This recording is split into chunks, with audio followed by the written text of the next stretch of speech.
Hello, hello, hello, everybody. I'm Matt the Bat from Matt the Bat's Bat Shit Shit Show, and wow, what a time to be alive. I mean, I just got this Zoom Pro membership, which means the interviews are full steam ahead, baby. Let's go! And today's my first interview ever where I'm not trolling anybody. How special is that? It's part of my new series. Here's the intro. Bat chat, bat chat, bat chat, bat chat. Chatting with Matt the Bat. You chat, I chat, we chat, I'm fat. Chatting with Matt the Bat. Yeah! Huh? What'd you think? Huh? Yeah. And just to ease my nerves a bit on this first episode, I have someone very close to me coming on today. It's the great Christina Reid. During the day, she's a digital marketing wizard at Showtime, and at night, she's a talk show host extraordinaire at Latina, which is an iconic publication that features some of the biggest names of the Latinx community. She's incredible, a future star, and one of my best friends on the planet. Everybody welcome Christina Reid. Hi. What do you think of all the crowd applause? They're great, right? I'm loving it. This is the applause, the standing ovation I've always been waiting for. Right, and like the best thing about it is that I could just add as much as I want. I could even make them say boo at you. Like, let's see. What do you do? Wait, yeah, let's do it again, but add boos. Yeah, Can okay. I come out? Yeah, okay. Come out again. Okay. Hi, everybody. Boo! Yeah, thank you so much for coming in today. It's honestly such an honor to have you. How does it feel being on this side of the interview? This is something I'm much more comfortable with, especially because it's you. So this feels like us FaceTiming on a Tuesday night. I'm not scared at all. Normally for my interviews, I'm shitting bricks. Yeah, I mean, I'm really happy to have you. It's definitely easing my nerves a bit too, especially as I start to like roll out all this interview stuff. I really want to have people close to me, like awesome creators, up and coming celebs like yourself. So I think it's great. I think it's awesome. You're my first guest ever, and I wouldn't rather do it with anybody else, to be quite honest, because I think you kind of have like a talent for making people who are uncomfortable feel comfortable. Is that like something you do? Because I feel like you do. If it is, it's not something that I'm conscious of.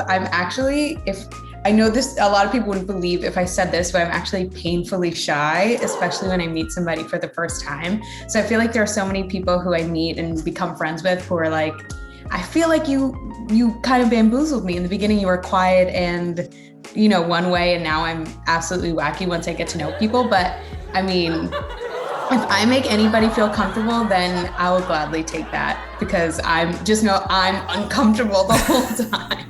That's actually shocking to hear, because I feel like you're the complete opposite. I feel like you're always kind of like the center of energy in the room, but maybe that's just because I know you so well.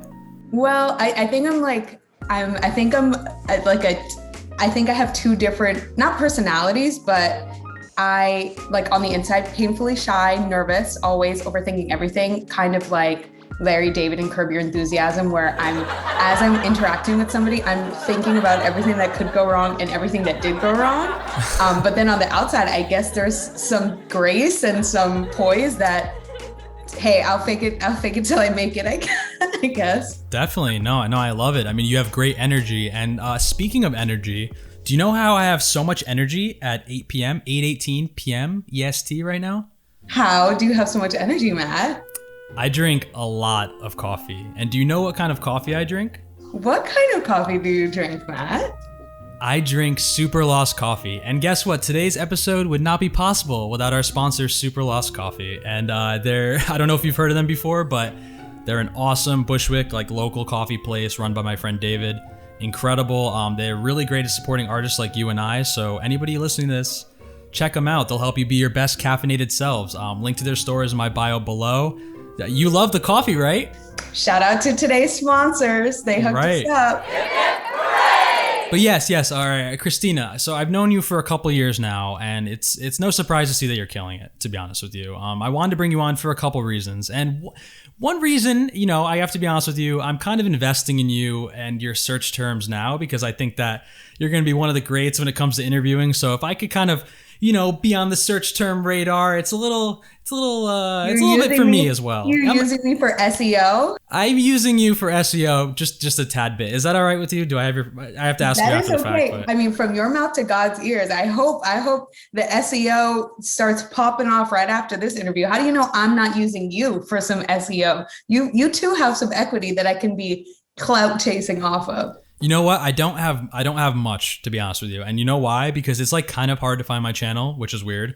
And the other reason is because there's another Matt Tighe from Ireland who plays violin, and he's like way higher on the search terms than me. And I'm like, all right, I grew up with this weird ass name that no one could pronounce.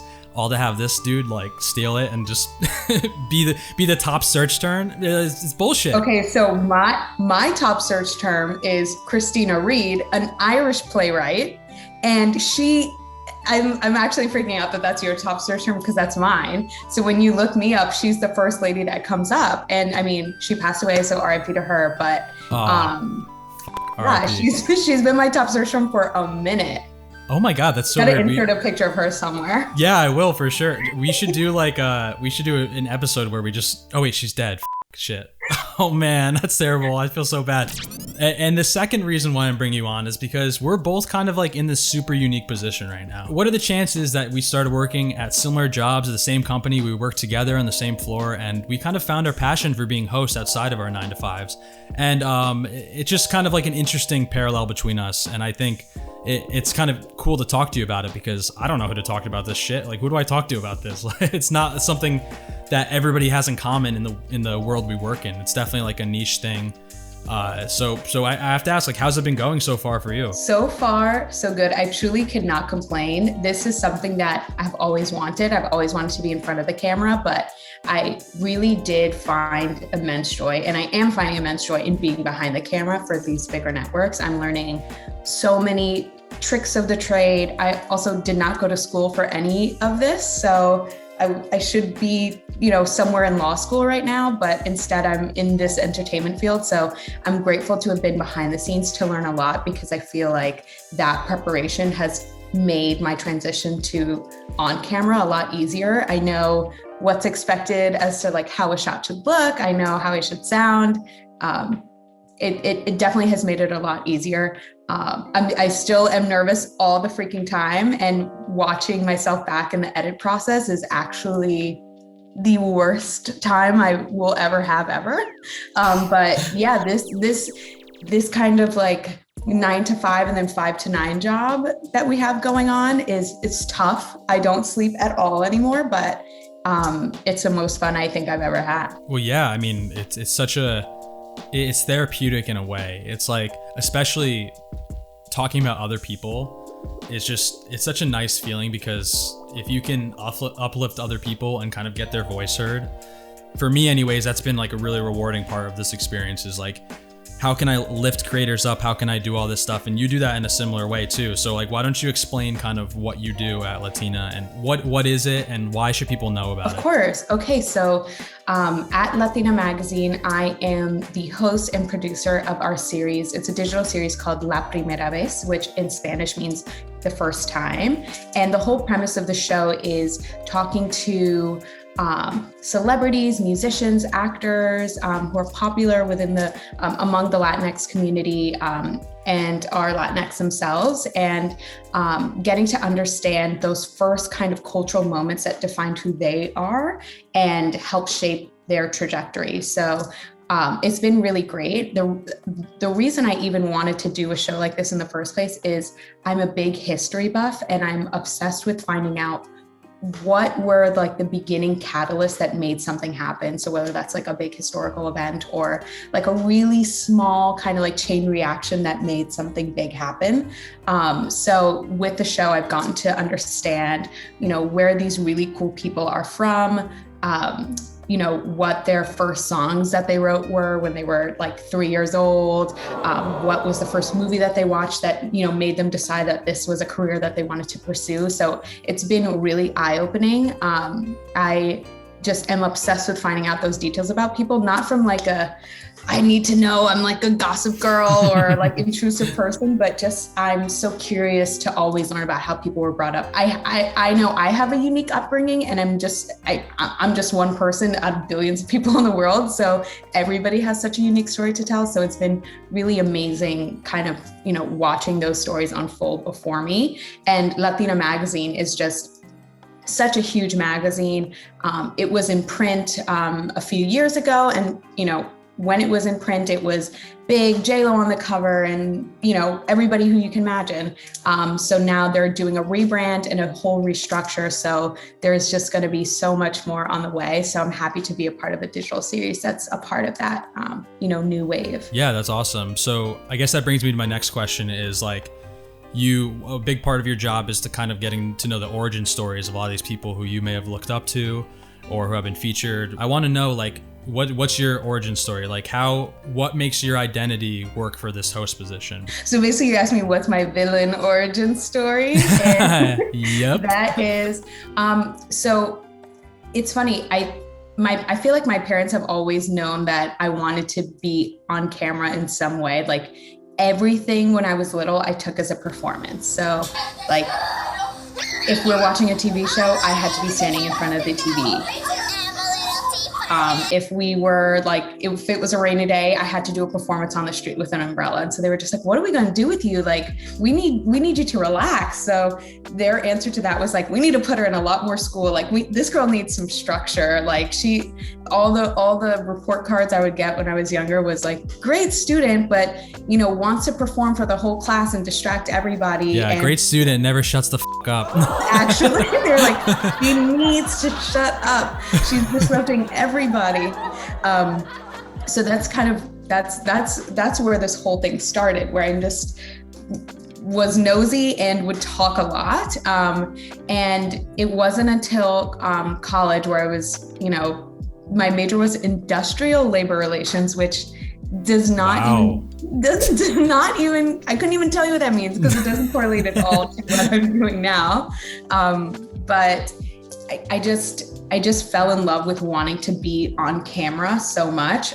So growing up in Queens, it's the most diverse place in the entire world. That's like a fact. It's a statistic. It's just the most diverse place. So you know how I know that? How? Anthony Bourdain? From your Maria interview. Oh, snap. There we go. See, he did his research. See? I do my research. But sorry, continue. Yeah, I didn't know that, honestly. I didn't know that. It truly is. So my mom is Dominican and my dad is half Jamaican. And so I grew up with both sides of my families in Queens. But then my babysitter was Bengali and my friends down the street were Albanian. So it was just like a whole big blend of everybody. So I've always been curious because I've been exposed to so many different cultures. I've always been curious to, you know, understand those cultures even more. But just from being Dominican, that doesn't mean I understand every other Latin culture that exists. There's so much to learn. The way that Dominicans speak Spanish with their different dialects is different than how like a Mexican person speaks Spanish. So yeah, that makes sense. That's kind of why I wanted to start the show and understand these like big name celebrities. We know them, we love them. Even the up and comers, you know, we think they're so cool, but we really don't know much about them unless we see what they post on social media. And even that is so curated. So to understand, you know, if anybody had grown up in Queens like me, or, you know, also had a Bengali babysitter, what was that like? You know, just peeling back those layers and seeing how no matter your status, no matter your whatever, there's so many different things that you can relate to each other on. Yeah. That's something that we lose sight of when we think about celebrities and stuff. We think that they have nothing in common with us. They're living these lavish lives. It's like, no, everybody had that babysitter. Maybe they weren't Bengali, but everyone had a babysitter. For me, I mean, my town was so diverse. I mean, I had Irish, Scottish, I had Welsh, I had some Italians. You know, I had it all in Connecticut. No, I'm just kidding. It's really interesting that you're kind of like getting to see this side of these people, because I feel like not a lot of people ask them these things. It's always, you know, in the tabloids, who are you dating, whatever. Yeah. It's like, no, it's like what did your mom make you for dinner? What was like your favorite home cooked meal, you know? Yeah, probably the most salacious thing I'd probably ever ask somebody on my show would be like, who was your first kiss? Or who is like, you know, your first, stuff like that, because, you know, there's always a story behind that, you know, leads to somebody like, oh, that first kiss was the reason why I have this hit song or something like that. But I'm always so curious to know about how people were brought up. It's something that like has annoyed past boyfriends because they thought I was just like being nosy and intrusive. But I'm like, no, I need to know what street you grew up on so I can understand where you lived. So then I can understand how you used to walk. Like I'm like a history buff like that. You're like Nardwar, essentially. You know all the research. You know all the facts. I am like Nardwar. I don't dress nearly as well as he does, but yeah, I would love to be Nardwar. Can we plug him in the SEO so we can get some of that equities? Yes, please. Shout out Nardwar. So with that being said, like, who are some of the people you've interviewed so far? You said you get nervous when you do it? Oh my gosh, I get nervous all the freaking time. And I don't think there will be a time where I will never not get nervous. I would never know that as a viewer, though. Really? No, of course not. You're not just saying you do that a great because job. you're my friend? No, I'm not saying that to make you look good. Like, I really, truly feel since the beginning that it's just been easy for you. Did my mom pay you to say that? No? Yeah, she paid me. Yeah, she slipped me a check. No, I do get very nervous, but one thing that happens is the nerves always dissipate once the conversations actually start, because I'm like, oh shit, like I have questions planned, but this is very much a conversation and I have to listen to what they're saying and, do like some call and response. So I can't just be like, Miss Nerves over here. So far I've interviewed Maria Isabel, who is an amazing Dominican artist from Queens. So, that was probably all that we talked about. Everybody's sick of me talking about the Dominican Republic in Queens, but I will never stop. Well, I couldn't believe how much you guys had in common. Down to the neighborhood. It was eerie. We probably used to run into each other at the freaking bodega on 100th Street. Like that's how down to the neighborhood it was. It was kind of freaky. So I interviewed her. That was amazing. I interviewed Jackie Cruz, who is, a lot of you guys might know her as Flaca from Orange is the New Black. She's also Dominican, lived in Queens for a moment. So there's some similarities there. I also interviewed Haskidi from Saved by the Bell, the new reboot on Netflix. She's also Dominican. So there's a trend here. But lastly, I've interviewed Julio Macias from On My Block, who is a fabulous Mexican-American actor. And yeah, it's been incredible. I can't believe that I get the chance to do this, and there's going to be some amazing names upcoming too. So only up from here. So in one of your interviews with Maria, you asked her a question in your interview with her. You said you guys talked about being Dominican from Queens and just in general about like representation and how it affected you as like a performer, like all that kind of stuff. And you asked her like who were the people who kind of paved the way for her in terms of like who she saw as representation for her community. So who inspired you? Who was that person for you? Oh gosh. Okay. Who is that person? Well, yeah, the tables have turned. How does it feel? I know. I asked that question and I expect them to have the answers right away. And now I don't even have the answer right away, but I would say I think there are a few people. When I asked my mom how I got my name, I just assumed it was derivative of my dad's name. But she says that I'm named after this Latina TV like talk show host from back in the day named Christina. So that's what she says. I don't know if I 100% believe it, but we'll go with that. She was trying to manifest something in you. She's like, I'm going to tell her as a talk show host, and then she's just going to suddenly become one and make me rich. I mean, shoot, I would take it. If that's how manifestation works, then let me just let's manifest that right now. So that and honestly, that's one of the first faces I remember seeing on a TV. So that's like pretty wild to me. But I feel like as far as just people who are out here killing it, who definitely inspire me. I am a child of the internet, and I'm a child of reality TV and all that, like watching reality TV, salacious reality TV way earlier than I needed to be. So it goes in two buckets. Tyra Banks for me was very pivotal. I know she has her moments, but very pivotal in terms of. She has her moments. That's so funny. She has her moments. And when we look back and I see another problematic clip from the past, I'm like, that's still my girl though. I still stand by her. No, I mean, at the time when I was growing up in like my formative years, she had America's Next Top Model, but she also had her own talk show, and she was also doing 50 million things all at once. And I thought that was so incredible. And definitely something that I wanted to emulate. I don't know about the modeling thing. I'm like 5'4", maybe 5'5", but everything else I just thought was so impressive in terms of her work ethic. But then also a big inspiration for me from around that same time is Lala, who when I was growing up was the TRL VJ, but then she was also like the host of every single, reality TV show reunion and the host of like MTV Spring Break and all these amazing things. So I just remember thinking like, she looks like me, she talks like me, she gets to interact with all these really cool celebrities, but she's not like a fangirl. She's like one of their homies. And I always thought it was so cool. And now she's in every single series. She's incredibly talented. So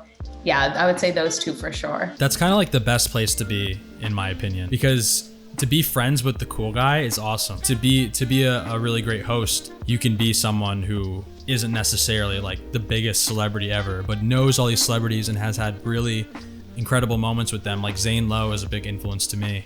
And just seeing the way he interacts with people. Bay. Yeah, and like even like Kerwin Frost is another, younger guy who kind of has that effect on me, because he's not asking anything crazy, but he kind of develops this relationship with these people, and there's something just awesome to that. And I think you probably understand that from talking to people. It's like, if I can be that person for them that they trust and confide in to like talk about things, because it's like, people don't want to be picked at all the time. People don't want to always be asked questions, but if you guys can like find a commonality and sort of find something to talk about, I think it's such a unique bond that you don't get that with your heroes very often, Yeah.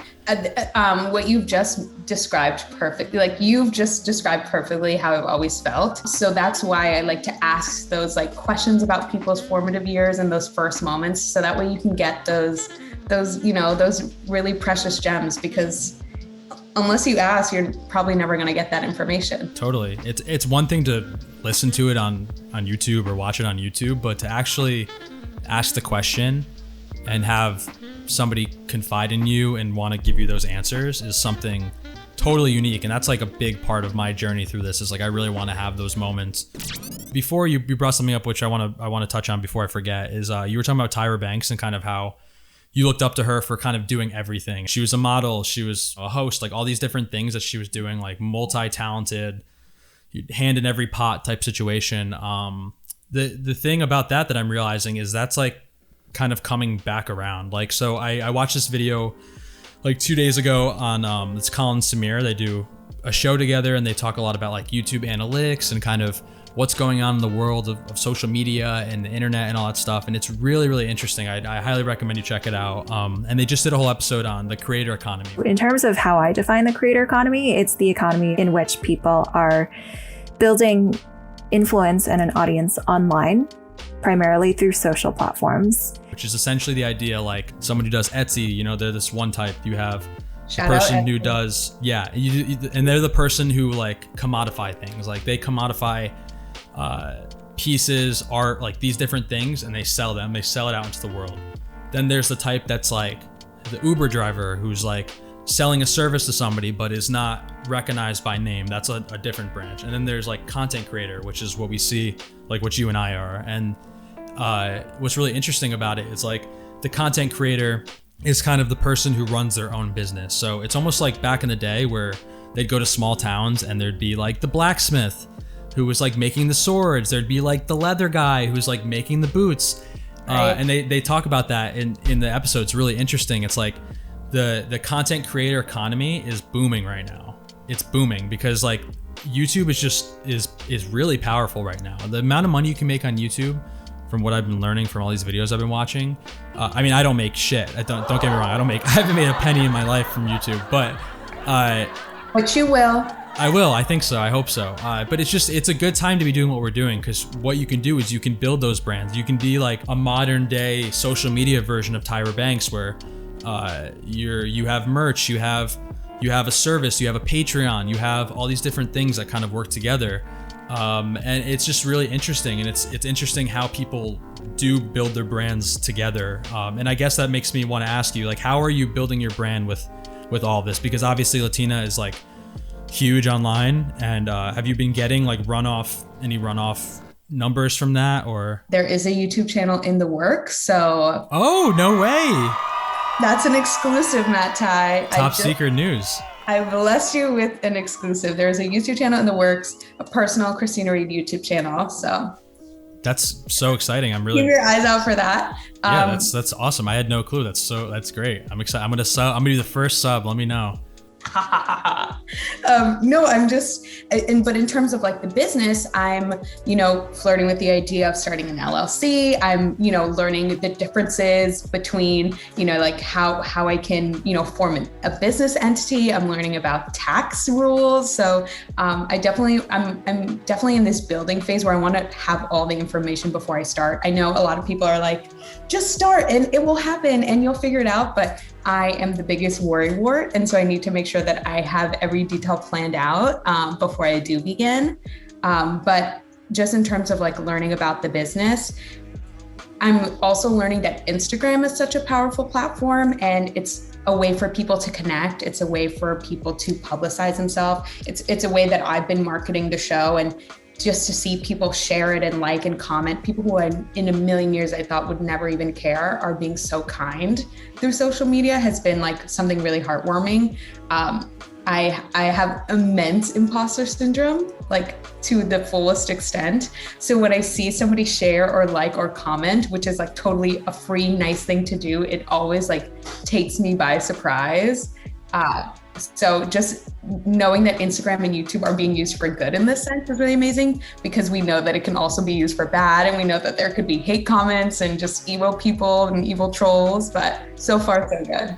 Well, the brand that you've built for yourself is one that is going to be loved online. You're totally on the good end of the spectrum. So in terms of hate comments and stuff like that, I don't see that happening, because you're just like a lovable person. And your brand is being lovable. Your brand's being sweet. Your brand's being funny and yourself. That's kind of what I've experienced through my journey to get here, is like there's a time where I was just so into numbers, and I would do things like I would just do things like I shaved my head in the Zoom call. I would have never done that in my life. Like that was not me. Like that was literally not me. I mean, that was pretty legendary, but I also think that was season 2 of quarantine and you were like itching to do something. So, I mean, I was all for it. Right. Like I feel like at that time I had been doing my interview show. So when I did that, I kind of thought, all right, this is going to keep eyes on me, whatever, hold people over until the pandemic's over. And now that I look back at it, I'm like, why did I do that? Like it really wasn't me. And I got a lot of like hate comments in the DMs, so which rightfully so. I mean, it was very harmless thing. It was just stupid. Like I was just being goofy. But it's interesting to see how those small decisions can affect someone's brand, can affect how people view you online and stuff like that. Because that video on YouTube for me was my most organically searched video. It got like 2,000 views. So I think it's just interesting to see kind of how everything changes based on the type of content you post. That's my first thing. Once you upload a video and I watch it on YouTube, I do check the comments, because I'm like, I need to make sure people are being nice to my friend.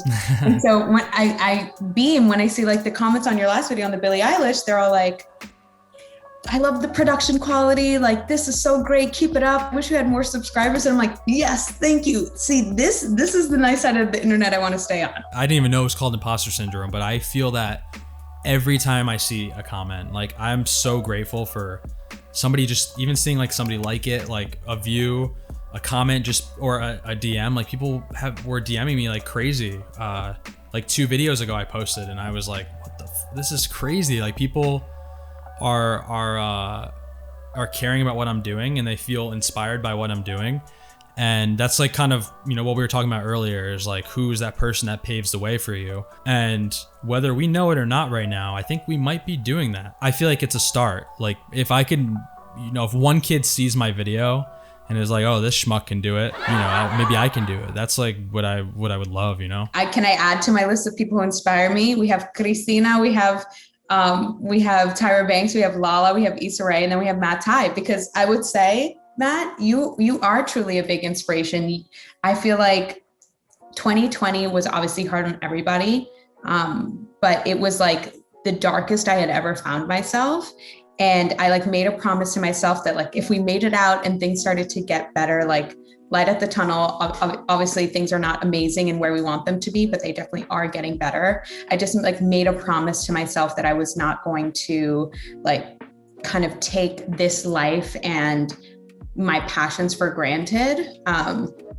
It felt like 2020, I was in survival mode, but now I just am so excited to just live and put myself out there. And you have been such a big inspiration when it comes to that, because you post and you just like, you put yourself out there, and not like oh my God, this kid's weird and he just puts himself out there, but like you take the time to work on your craft and you put it out there.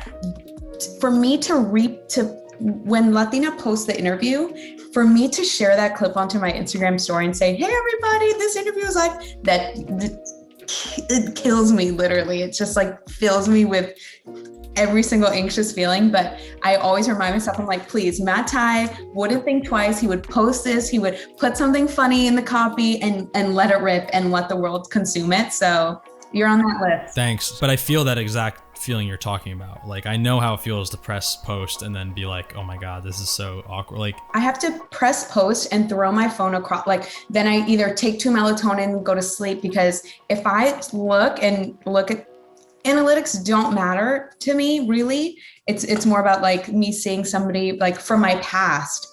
Somebody, my best friend growing up from childhood, from elementary school, she and I still stay in contact from time to time, but it's definitely fallen off.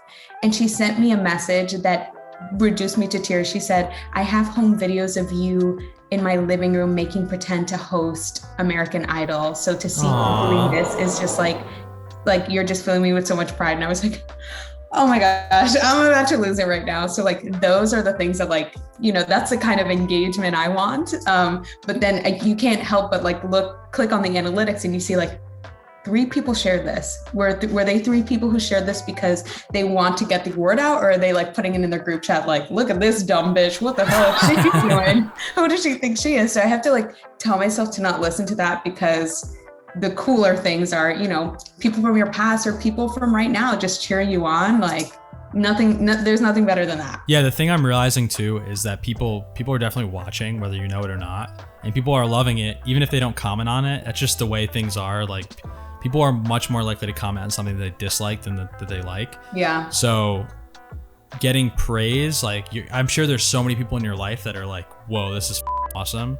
And you don't even know that they're feeling that way. My uncle just found out that I was doing this. He had like no idea. So he's like late to the party and he's shared it with all of Miami, Florida. And he's like, I am so proud of you. This is so amazing. And I'm like, oh my God.